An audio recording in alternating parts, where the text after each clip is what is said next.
think my first love of chemistry was sensuous. I loved the colors, the smells, the transformations, and above all, I was attracted to elements. They were invariant, they were solid, they were indivisible, they were incorruptible. If prime numbers were the building blocks of numbers, then elements were the building blocks of the universe. And for me, an absolute revelation or epiphany was seeing the periodic table, the most beautiful thing I had ever seen. Simplicity, coherence, rhythm, inevitability, the comprehensiveness of every element firmly locked into place, with no gaps, no exceptions, everything implying everything else.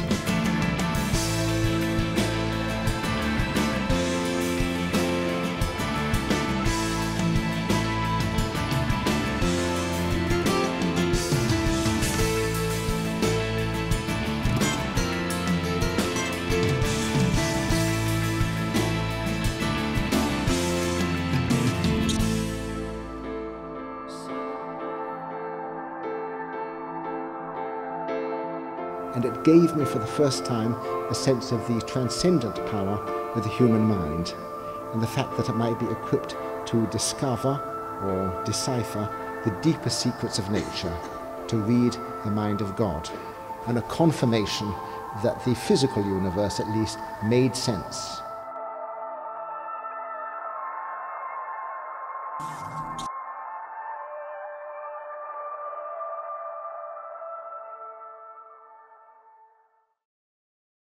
El culpable es Oliver Sacks, en su autobiografía, que nos contagió de la emoción y la pasión por la tabla periódica. De hecho, sus amigos le regalaban, para su cumpleaños, le regalaban el elemento que le tocaba. Entonces él decía que tenía su tabla periódica en una mesa, entonces ahí tenía todos los elementos puestos conforme se lo iban regalando sus amigos. Cuando leímos eso, fue así como, ¿y si hacemos una tabla periódica artística? Nunca dimensionamos lo ambicioso que era este proyecto. A principios de 2018, la UNESCO declaraba 2019 Año Internacional de la Tabla Periódica de los Elementos Químicos, o sea, no de la química o algo parecido, sino concretamente de la tabla periódica, ¿no? Y ahí fue cuando decidimos, no, pues esto hay que darle ya velocidad y concretar el proyecto. Aquí dijimos, bueno, vamos a comenzar con la generación de ruptura. Brian Nissen, Roger von Gunther, Vicente Rojo, Beatriz Zamora, y después está ya la generación de los nacidos en los años 50, que actualmente ya tienen un diálogo preciso, un diálogo muy ubicable. ¿Quién no ubica el trabajo de Saúl Kaminer, Gabriel Macotela, Manuel Marín, Fernando Tamés, Alberto Castro? Conforme iban, artistas nos iban diciendo que aceptaban, pues teníamos ahí nuestra lista y decíamos, bueno, para fulanito tal elemento. Finalmente eran pocos meses los que les dimos para trabajar, 3, 6 meses máximo. Invitamos también a Carlos Chimal, que es un escritor y muy vinculado con la ciencia, porque desde un principio tuvimos como que claro que una cosa iban a ser las piezas que los artistas hacían interpretando ellos lo que el elemento les decía, y otra cosa era la cédula que acompañara esa pieza. En ningún momento nos propusimos que los artistas supieran qué era lo que iba a decir la cédula que acompañaría a su pieza. No son los datos duros que cualquiera puede encontrar en internet, sino que hay toda una investigación sobre anécdotas, hay literatura, hay poesía, hay arte mismo dentro de las cédulas. El mayor reto que experimenté con este proyecto fue hacer cédulas breves, interesantes. Ya lo decía el Premio Nobel de Física Leon Lederman, que tú tienes que entender cuando quieres difundir una idea científica, debe ser lúdico, debe ser divertido sobre todo. Tienes que estar muy atento, muy concentrado en lo que es, en lo que verdaderamente es, para entresacar esas líneas poéticas o esas líneas de imaginación que están en todos lados ahí, pero es cuestión de saber verlas. Se sospecha que las pinturas a base de plomo han manchado la vida de varios artistas. La lista de pintores aquejados por males atribuibles al plomo es notable. Miguel Ángel, Caravaggio, Rubens, Rembrandt, Goya, Van Gogh, Renoir, Klee y Frida Kahlo.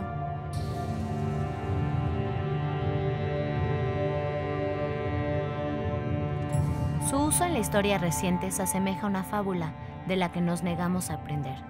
A pesar de las advertencias de médicos romanos, muertes notables y pintores debilitados, el plomo sigue apareciendo en productos comerciales.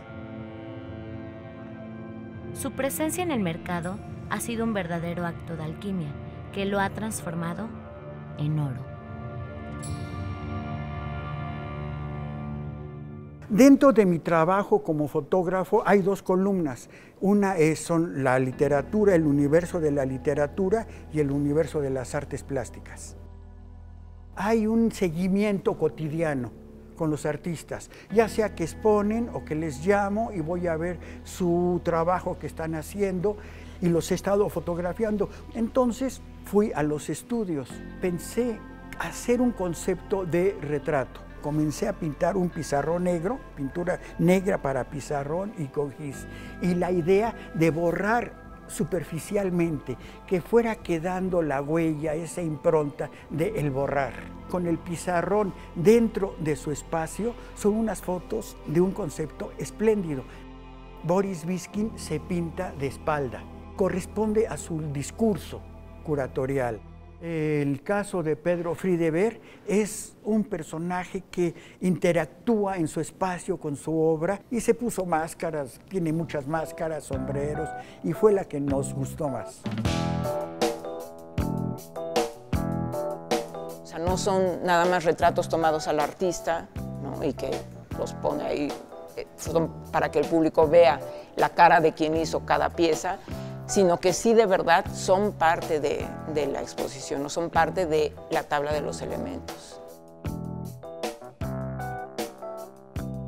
Los artistas nos empezaron a entregar sus piezas, llegaban las piezas a casa de Rogelio, a mi casa, luego se llevaban a casa de Arturo Buitrón para la toma fotográfica y luego llegaban a mi casa. O sea, literalmente la sala de mi casa empezó a desaparecer y a llenarse de elementos de la tabla periódica. Cuando por fin tuvimos todas las piezas en la casa, llegó el camión, la empresa que se dedicó a embalar, 2 días completos de gente que estuvo ahí embalando, registrando, checando que todas las piezas estuvieran en orden.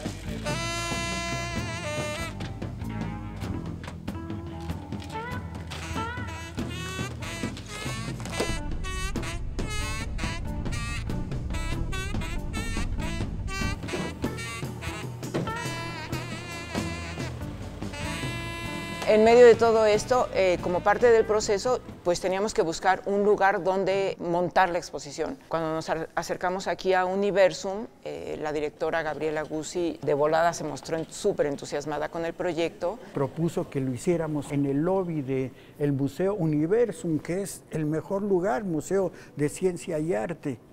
Entonces entra naturalmente aquí. Esta exposición llega a Universum a través de una idea en la que participan interdisciplinariamente muchas personas, la ciencia y el arte juntos, para hablarnos de la química y de la física y del arte y de muchas cosas más. Cuando uno llega a ver una exposición no ves todo el trabajo que hay detrás. La logística y trabajo que se hizo desde la perspectiva museográfica, pues magnífico trabajo de parte de la gente de Universum, lo cual estamos infinitamente agradecidos porque pudieron resolver en muy poco tiempo de una manera muy bien hecha, muy bien lograda, muy fina, algo que buscábamos en el proyecto, ¿no? junto con el equipo que tienen aquí trabajando en Universum, de verdad que hicieron un trabajo increíble porque las técnicas son absolutamente variadas. Teníamos de Adán Paredes una pieza de cerámica del tamaño de 60 por 60, esa pieza pesaba 15 kilos. Arturo Buitrón, que le tocó el plomo, también nos entregó una pieza creo que como de 12 kilos. Y luego llegó también el neodimio de Ribelino, esa pieza pesa 40 kilos, entonces también fue todo un proceso de diseño y de poder encontrar cómo resolver el hecho de que unas piezas tan pesadas se pudieran montar sobre unas estructuras que originalmente iban a tener una cantidad relativa de peso, ¿no? Teníamos ya el concepto cómo iba a ser, a grosso modo, no tan maravilloso como salió del coordinador Luis Morales de idear esta maravillosa estructura que se visualiza, se transparenta una obra con otra.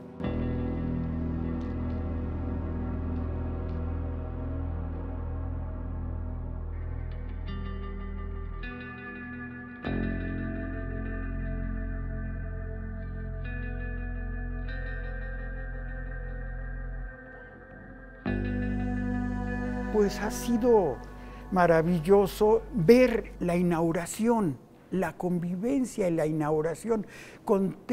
Contamos 66 artistas plásticos que vinieron ese día.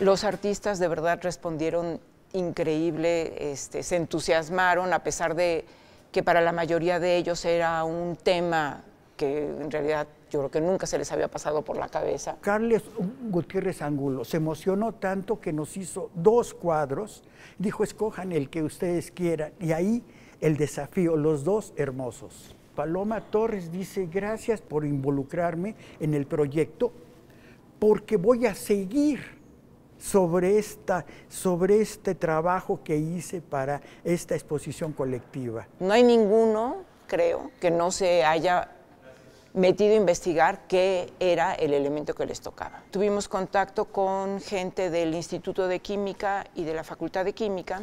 Hubo varios científicos químicos de ahí que dijeron nosotros los apoyamos en lo que quieran. Si tienen posibilidad de que vengan aquí a la UNAM para que aquí vean, les podemos mostrar los elementos, si es que se puede mostrar los elementos, y darles toda la información que necesiten. Una de las artistas me decía, oye, ve lo que me contestaron. Y entonces la científica que le contestó le decía, uy, pues te tocó un elemento extraño. En realidad nadie conoce ni siquiera cómo es, ni siquiera de qué color es.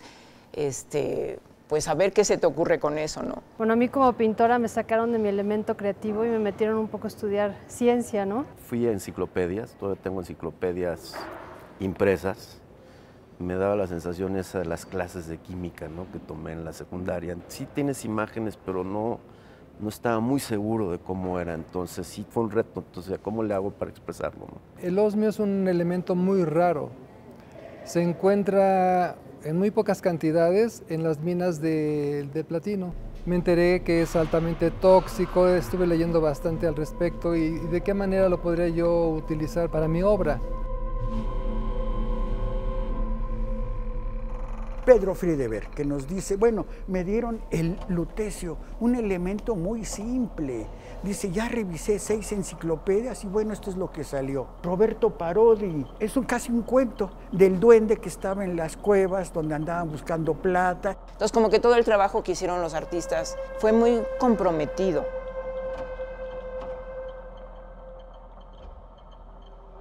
Lo que hago siempre con mis trabajos es primero abordar la tela, ¿no? Entonces empecé a trabajar texturas, colores, y un color que nunca uso es el plateado. Y ya que tenía la textura que se volvió un poco como piedra, que era lo que yo quería, porque así es como es el magnesio, Encima resalté los verdes de las plantas, porque el magnesio es muy importante para la fotosíntesis de las plantas. El samario, ahí como viene en la ficha técnica, es una tierra rara, extraña, ¿no?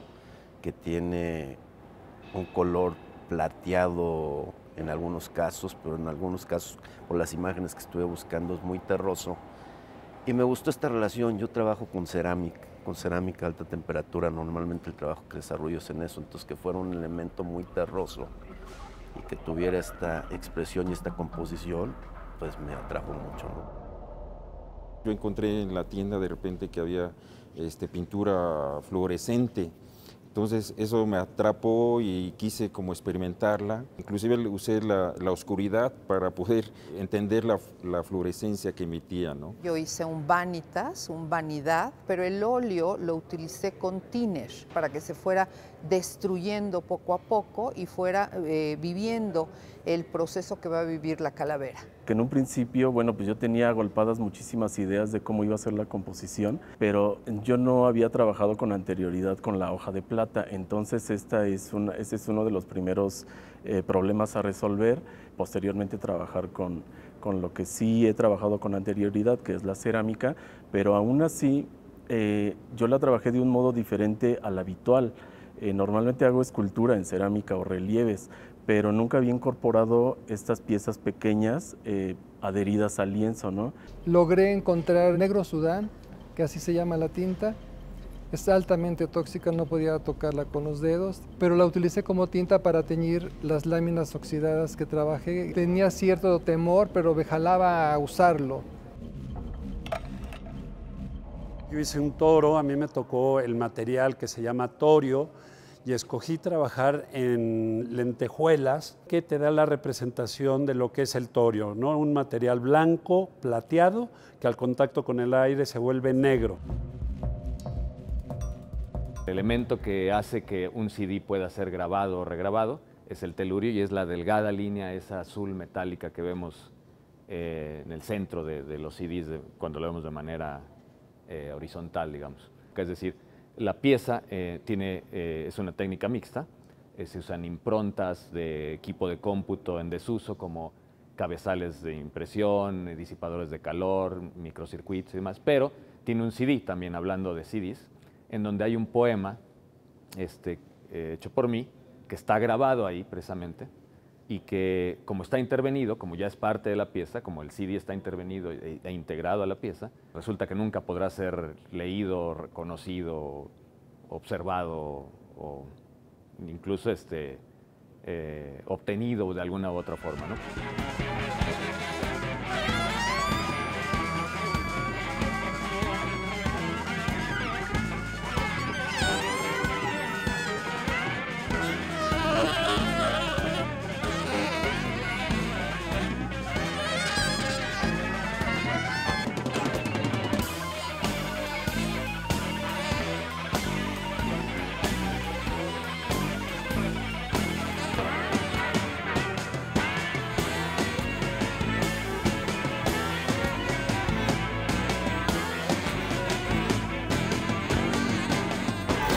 Yo creo que es una forma muy divertida, muy lúdica de entrar al universo de la plástica. Y los niños vienen, a mí me gusta el cuadro, mis nietos dicen, el que tiene muchos rojos y demás, el de Yasamuar.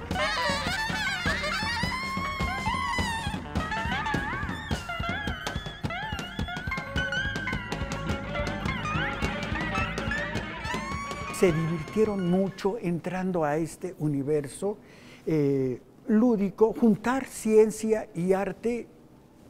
Yo creo que nunca ha habido rompimiento. Aquellos que no estamos muy cerca de la ciencia aparentemente, o aquellos que no están muy cerca del arte, cuando ves un proyecto que une ambas cosas, te puedes dar cuenta que la vida es así. La vida es ciencia, la vida es tecnología, la vida es arte y es una manera de acercarnos a ambos mundos. Las cosas no están separadas, o sea que una cosa no es el arte y otra cosa no es la ciencia o la medicina o la psicología. Todo está interrelacionado, todo está interconectado.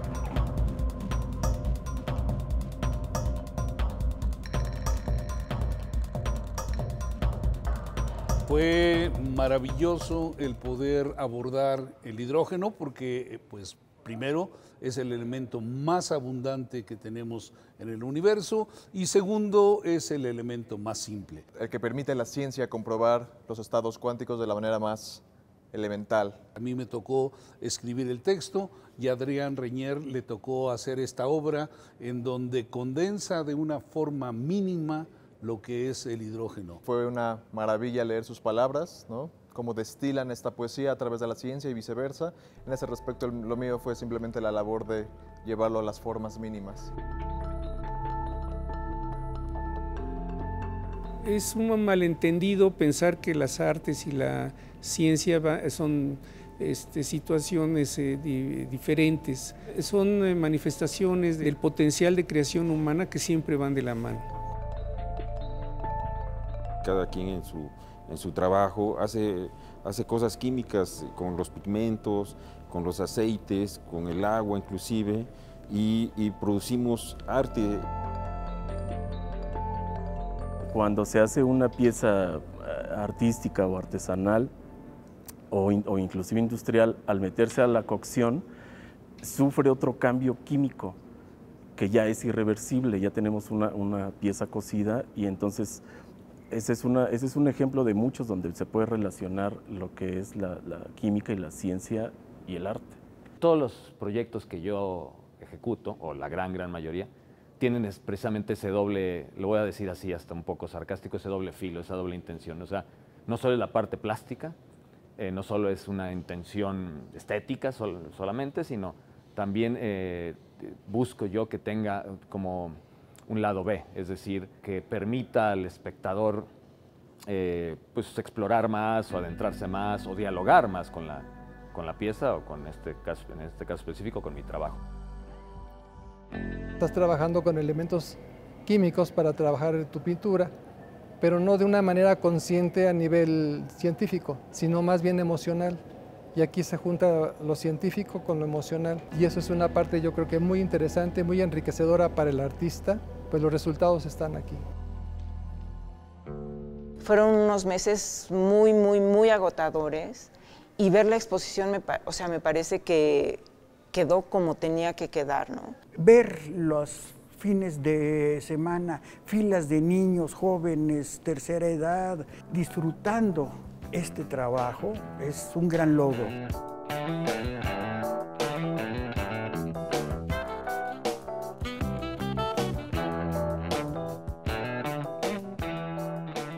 Creo que es una de las mejores formas de enseñar, sobre todo, y de acercar al público de una manera mucho menos trivial y consciente, ¿no? O sea, la gente aquí puede aprender mucho sobre los elementos, por ejemplo, por el simple hecho de asociarlos a una imagen.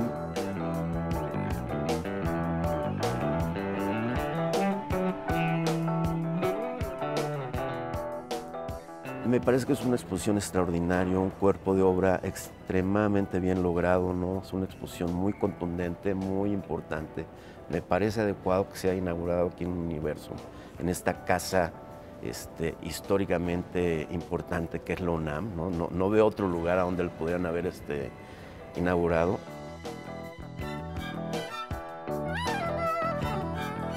Esta exposición nos permite nuevamente tener la metáfora de las artes y las ciencias.